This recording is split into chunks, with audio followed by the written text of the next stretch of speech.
សូមស្វាគមន៍មកកាន់ Channel One of My Tech សួស្តីអ្នកទាំងអស់គ្នាវីដេអូមួយនេះនឹងប្រាប់ពីវិធីងាយៗក្នុងការឆែក speed កុំព្យូទ័ររបស់អ្នកតែមួយคลิกដឹងតិចតោះតាមដានទាំងអស់គ្នាចូលទៅក្នុងជ្រោម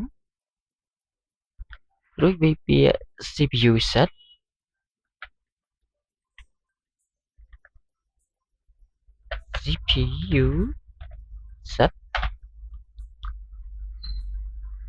click on CPU set software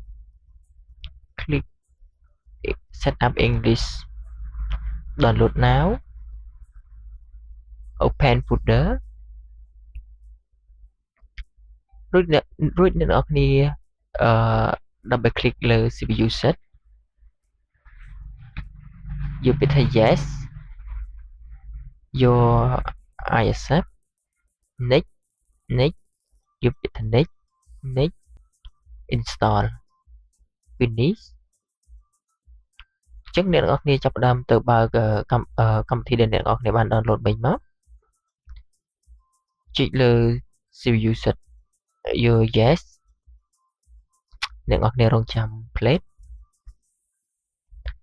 អញ្ចឹងវានឹងប្រាប់ព័ត៌មានផ្សេងៗទាក់ទងទៅនឹង CPU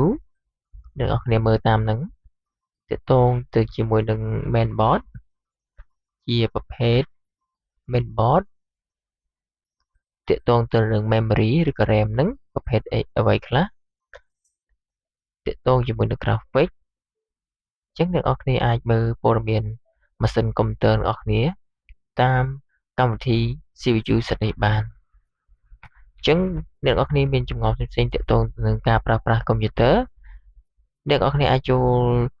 room map channel ម្នាក់មួយនិងនៅខាងក្រោមវីដេអូនឹងមាន link Telegram ដើម្បីទទួលបានកម្មវិធីកុំព្យូទ័រនិងឯកសារផ្សេងៗទាក់ទងទៅនឹងការប្រើប្រាស់កុំព្យូទ័រសូមអរគុណ